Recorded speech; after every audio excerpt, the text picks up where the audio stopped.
The purpose of this screencast is to provide you with a makeup if you missed the week 19 class.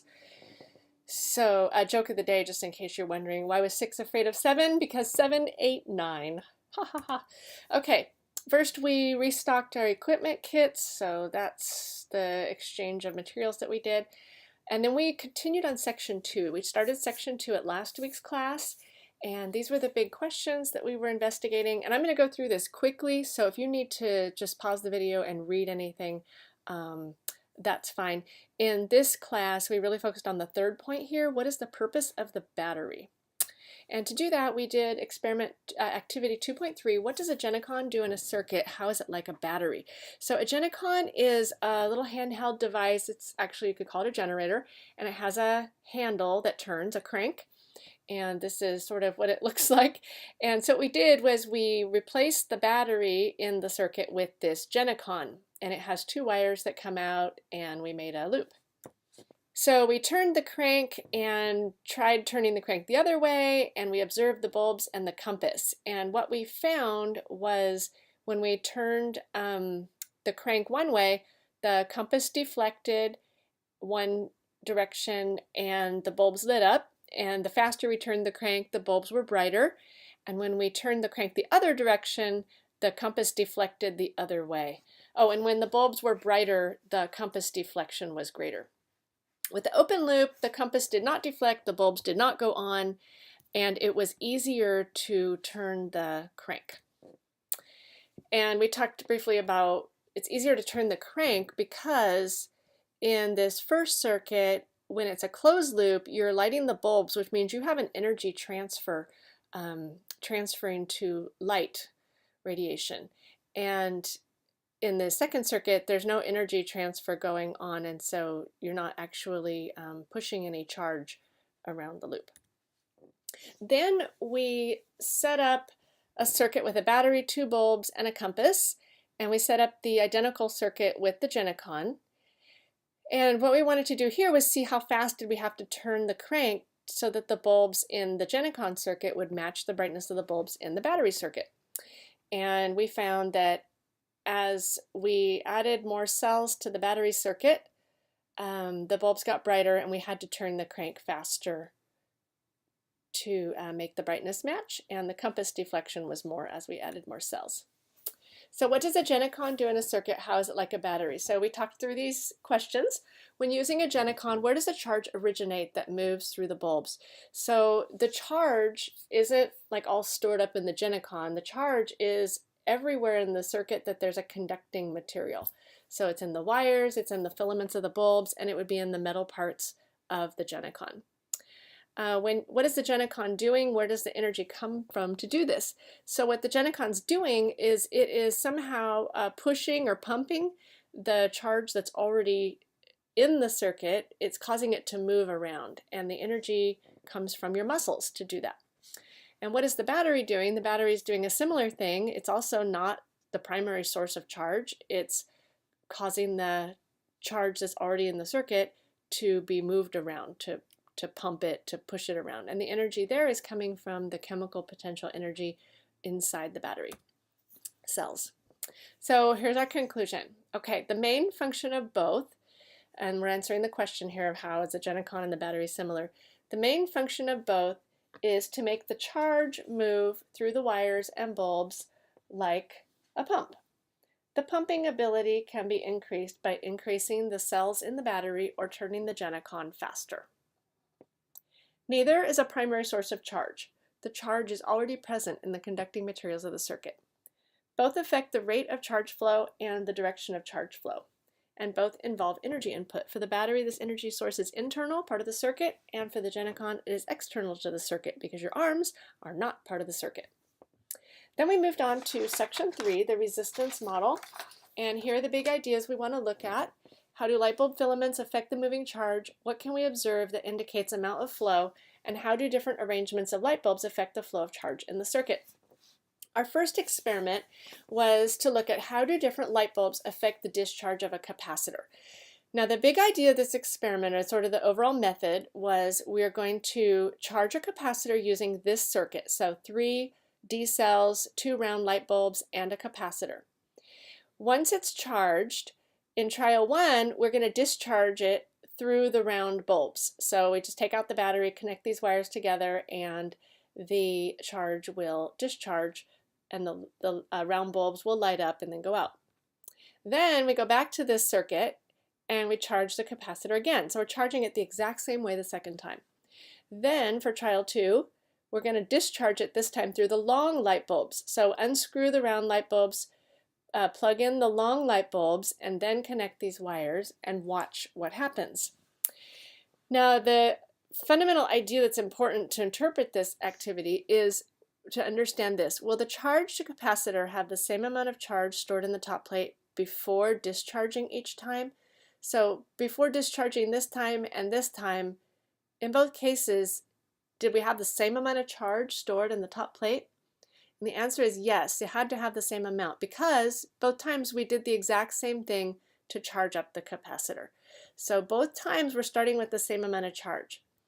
And we built the circuits and recorded observations, and what we observed is that the long bulbs were lit longer than the round bulbs. So it took more time for this capacitor circuit to discharge. And then in terms of, in fact, I'm going to show you the video. So here's the video of this experiment. So the first step, you'll see this is charging through the round bulbs. You should have seen them go on and then off. Now this is going to be discharging through the round bulbs. So you saw them go on and then off. Now we're going to charge again through the round bulbs. So now this capacitor is charged up exactly the same way it was the first time, but now we're going to change out the light bulbs and put in the long bulbs.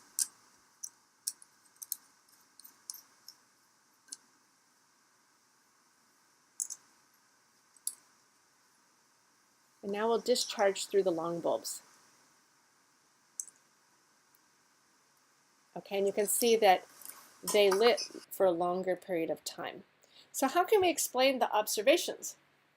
Well, if we have the same amount of charge that has to discharge, has to leave this top plate in both cases, and it took longer in this one, then it seems logical that the charge must have been flowing at a slower rate in this bottom circuit.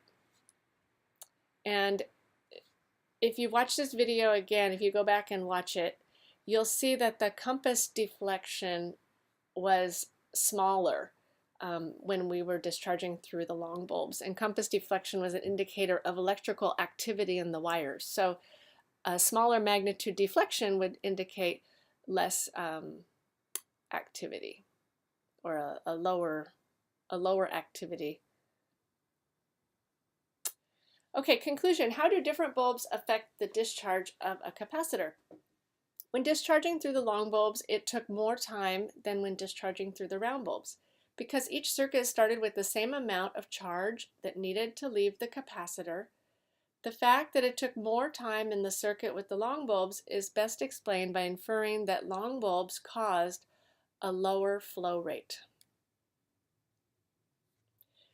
Then we wanted to label the flow rate on the diagram by using these arrow tails. So 3 arrow tails is what would be the flow rate in a standard circuit that has 3 D cells and 2 round bulbs. So next to each wire on this first circuit diagram, we drew this symbol. And then for the discharge through the round bulbs, we also have that same flow rate going back as we had with charging. But through the long bulbs, we had a lower flow rate. So you could choose what you want to use here, but either the 2 arrow tail or the 1 arrow tail. Draw one next to each of these wires. And we already looked at the video. Activity 3.2, how do filaments of round bulbs and long bulbs, support wires, and connecting wires compare? So we used magnifying glasses to look at the filaments and the little wires that are holding up the filaments inside the light bulbs and the connecting wires of the circuit. And what we discovered was that the long bulb had the skinniest filament, and then the round bulb was a little bit thicker but still really thin. The support wires inside the light bulb were much thicker than the filaments, and the connecting wires in the circuit, those colored ones we've been using, those were very thick compared to the others. So what we're looking at here is, was there something about the long light bulb that made it, that could explain why it was causing a lower flow rate? So the idea here is that the least difficult for charge to flow through would be the connecting wires, the large connecting wires. Next, more difficult would be the support wires. More difficult than that, over here we would put the round bulbs, and then most difficult for charge to flow through would be the long bulbs because they have the skinniest filament. Then we did a quick activity. What effect does tube diameter have on airflow? So we each person had a coffee stirrer, a regular drinking straw, and a piece of paper towel tube, all that were the same length. And you can just pause the video and read through these and make the analogy with air and with the filaments and the wires. After you've thought it through, our conclusion: as the diameter gets wider, the flow rate of air or charge increases. Our new terms: resistance is an object's ability to hinder the flow of charge, and resistor is an object that hinders the flow of charge. And then we wrote the objects on here. So high resistance would be the long light bulb, then the round light bulb over here, then the support wires, and the lowest resistance would be the connecting wires that we're using. 3.4, how does compass deflection correspond to flow rate? So now what we're looking at is the big idea of what can we observe in a circuit that is an indicator of the amount of flow rate. So in activity 3.1, when we discharged through the long bulb circuit and the flow rate was less, the compass deflection was also less than in the round bulb circuit. And then thinking back to activity 2.3, as we added more cells to the battery, the stronger pump should cause a greater flow rate of charge, and we observed a greater compass deflection. And really this is not a new idea, because even last week we really already had this conclusion. The amount of compass deflection indicates the amount of electrical activity in the wires, or flow rate of charge. Therefore, greater compass deflection indicates greater flow rate of charge. Activity 3.5, how does bulb brightness correspond to flow rate? And here actually we didn't do any actual activity, we just used our data from activity 2.3. And we're going to use these symbols to show how bright the bulbs are. So standard right here with 6 rays, that's going to be for the circuit right here with 3 D cells and 2 round bulbs. So you would draw 6 rays on each of these light bulbs, and then fewer on here, so maybe 4 rays, this one, and then maybe 2 rays on this one. Conclusion: if you are comparing the same type of light bulb, then the brighter the bulb, the greater the flow rate. And that's what we could see in this experiment when we did it. If the bulbs are different types, then the brightness tells you nothing about the flow rate. So it's really important, if you are looking at bulb brightness and you're trying to infer from that something about the flow rate, the bulbs you're comparing have to be the same type. So either all round ones or all long ones. You can't compare a round bulb and a long bulb and conclude anything about the flow rate. And this is the third big question now, which is how do different arrangements of light bulbs affect the overall resistance in the circuit? So basically the idea is here in 3.6 we're going to add bulbs end to end. So you see how these are added end to end, kind of all in a long string. That's called series, and we want to know overall, does that make it easier for the battery to pump charge through the circuit, or does that make it harder for the battery to pump charge through the circuit? So we built each of these circuits, and we looked at the compass deflection, and we looked at the brightness of the bulbs. And what we noticed was as we added more light bulbs in series, the compass deflection was smaller and the bulbs were more dim. So adding more bulbs end to end affected the flow rate by making it lower, and because the pump was still trying to do the same thing, if the pump is trying to do the same thing and you have less flow rate, that means that the resistance of the circuit was higher. So this increased the resistance. So our conclusion, as more bulbs are added end to end, the compass deflections decrease and the bulb brightness decreases. This indicates that the flow rate of charge decreases. Because adding bulbs end to end makes the flow rate of charge decrease, this implies that adding bulbs end to end causes the overall resistance of the circuit to increase. And this is an analogy you're going to do at home by putting coffee stirrer straws end to end and blowing through them and seeing an analogy of how the resistance to the airflow increases when you put them in series. Activity 3.7 is how does adding bulbs side by side, which is called in parallel, affect the overall flow rate of charge in the circuit and its resistance. So what we're doing here, starting out with one long bulb, and then you can see we're adding another long bulb in parallel to it. And so now the charge is going to be flowing around, but here the charge now has two pathways instead of just one pathway. And then right here, those two pathways combine together again. So the question is, does this make it easier or harder for the battery to pump charge through the circuit? So what we found was that the compass deflected more in this second circuit, which means that it was easier. So we set it all up. So the overall flow rate increased. Overall resistance, that means it decreased, and the brightness didn't tell us about the overall charge flow, and the reason for that is that these bulbs were not out here by the battery where the overall charge is happening. So now we're ready to make a conclusion for activity 3.7, which the question was, how does adding bulbs side by side in parallel affect the overall flow rate of charge in a circuit and its resistance? So what we were able to see, and we can now make this claim, that adding bulbs side by side in parallel, so this is where the claim goes over here, adding bulbs side by side in parallel causes the overall flow rate to increase in the circuit and the resistance to decrease. And now I would suggest pausing the video and filling in on your own the evidence and the reasoning. The reasoning is the support that makes the link between what you observe, the evidence, and what you're claiming. Okay, so let's check and see what you have. Here's what I had for the evidence. I had that when a second bulb was added in parallel with the first bulb, the compass in the location shown above in the diagram deflected more. So that's what I observed.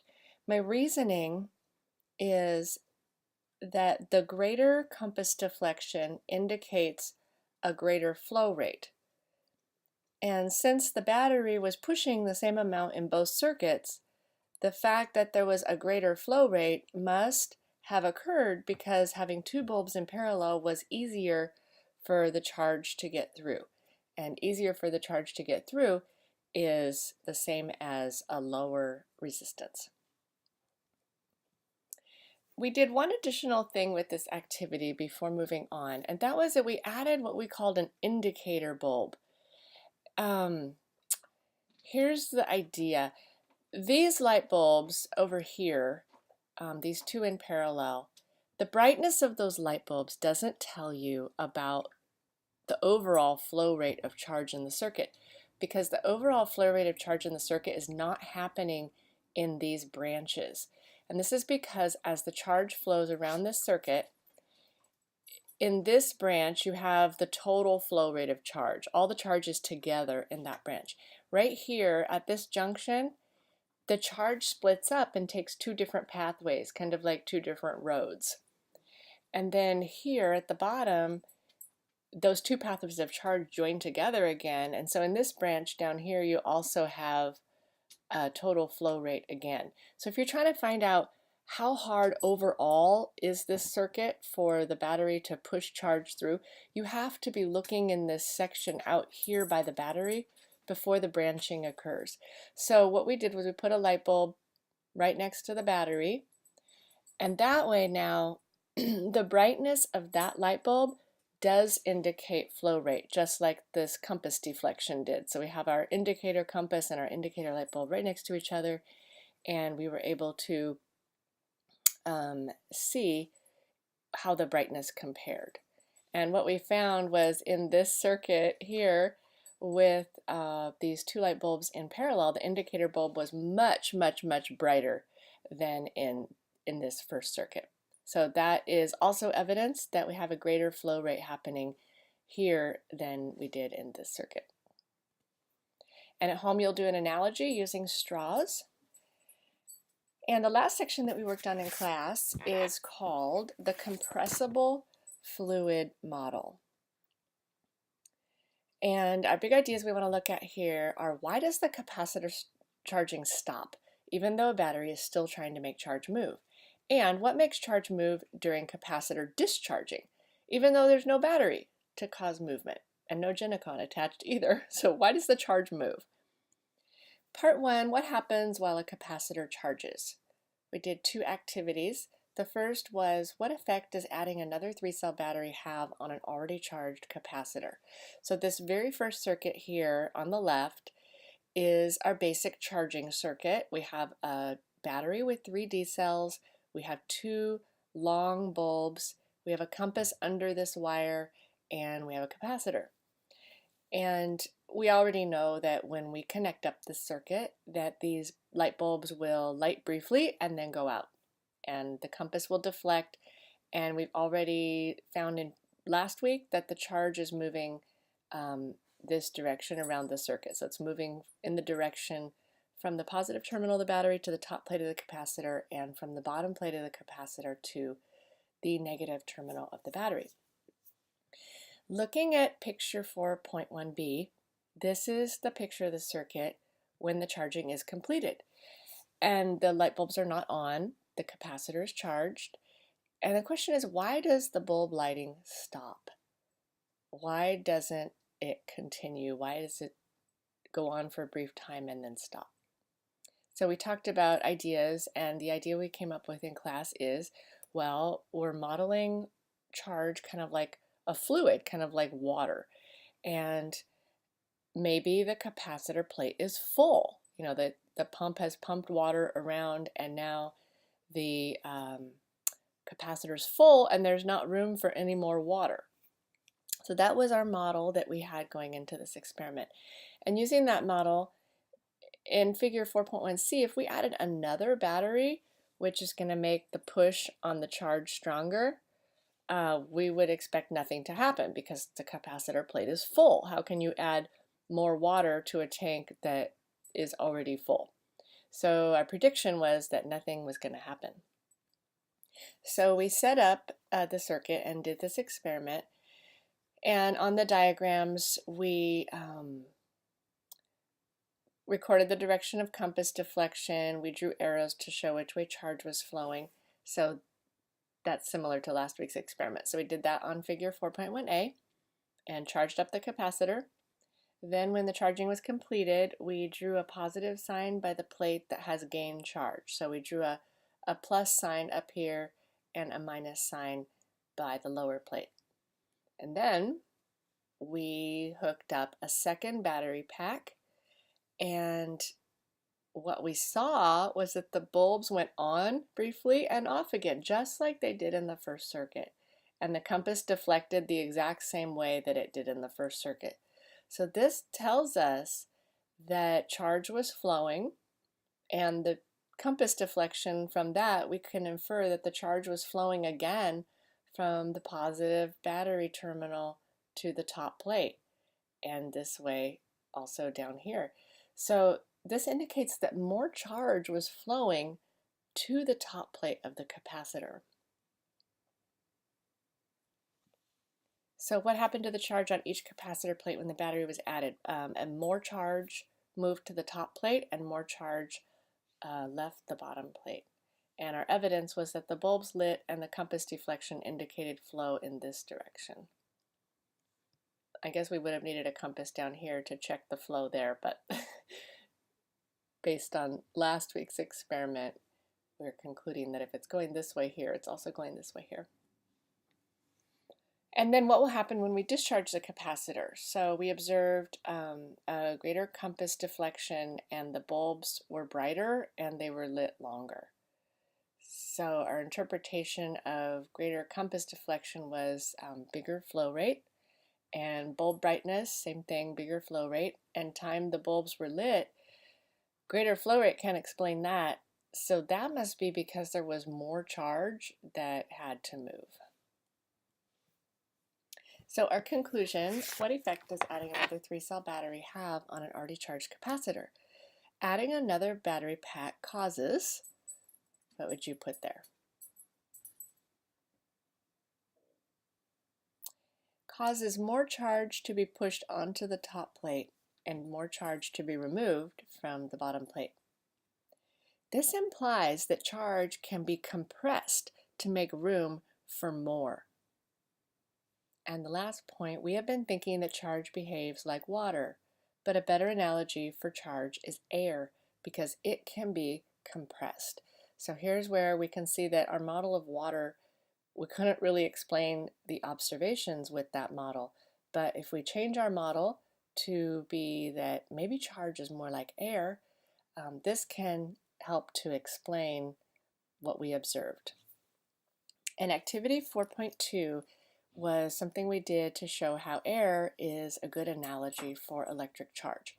So we had 2 syringes, and the syringes both have some air in them, and they're connected by a piece of tubing. And this is the plunger that you can push in on syringe B, and on the left here is the plunger you could push in on syringe A. So the first thing we did was we put the plunger of syringe B in the middle of the chamber. And then the other partner in the group, put the plunger of syringe A right at the opening. Now the key idea of this analogy is to realize that this volume of syringe B, this volume of air, represents the charge holding region of a capacitor. And the air is representing the charge that's on the capacitor plate. Notice that this space starts out already full of air. So it's not empty, it's already filled with air. And that's just like a capacitor, it already has charge. Now person B held syringe B's plunger fixed. So this little wall over here shows that this is not moving. And this represents the fixed volume of a capacitor plate. So the volume of the capacitor plate is sort of does not change. You know, it's a conducting sheet that's been rolled up. It doesn't change during an electricity experiment. Then person A pushed in on this plunger. This mimics the stronger pushing by a battery. And then we tried these different things. So let's just talk through them. Can you push air from syringe A into syringe B? And the answer was yes. So person A was able to push this in, adding more air to this space. What property of air makes it possible to push more air into a space that was already full of air? That property is the compressibility of air. How does the force needed to push on A change as more air goes into B? As more air went into B, it got harder and harder to push on A. Question 4. How does the force needed to keep B stationary change as more air goes into B? It got much harder to keep plunger B stationary. 5. How does the air pressure change inside syringe B as syringe A's plunger is pushed in? So the air pressure, because the air is getting compressed in there, the air pressure is increasing. And obviously that's why it's harder to push more air in, and it's also harder to keep syringe B's plunger in place because that air pressure inside is now pushing back, trying to expand. Then step 6, let go of syringe A's plunger and describe what happens. Well, the plunger goes out. Then start over and let go of syringe B's plunger, and syringe B's plunger would go out. And why is that? That's because of the air pressure in here is pushing outward. So the air in syringes provides a model for explaining the behavior observed in 4.1c, that circuit where we added that second battery pack and the light bulbs went on again. And I'm going to just briefly right now explain the analogy, and then in the chart, you can fill in the analog. Maybe I'll do the first one with you on the video, and then I'll post the rest of it for you online in Edmodo. So the idea here is that when we attach a battery to the capacitor, that battery is pushing charge towards the capacitor. As the charge builds up on the top capacitor plate, it's getting compressed onto that plate, which is building up something we might call electrical pressure, kind of like air pressure. And that electrical pressure is pushing back towards the battery, right? Kind of like it's trying to expand, but it can't flow back towards the battery because the battery is still pushing towards the top plate. The charging stops when that electric pressure, we might call it, on the top plate is balancing the electric pressure pushing from the battery. Now what happens when you add a second battery pack is you now increase the electrical pressure, or the pushing from the battery, and it's now more than what the top plate's electric pressure is pushing back with. So that imbalance in the pushing or the pressure is what allows more charge to flow in the direction from the battery towards the top plate. Okay, that wraps up the review of the class.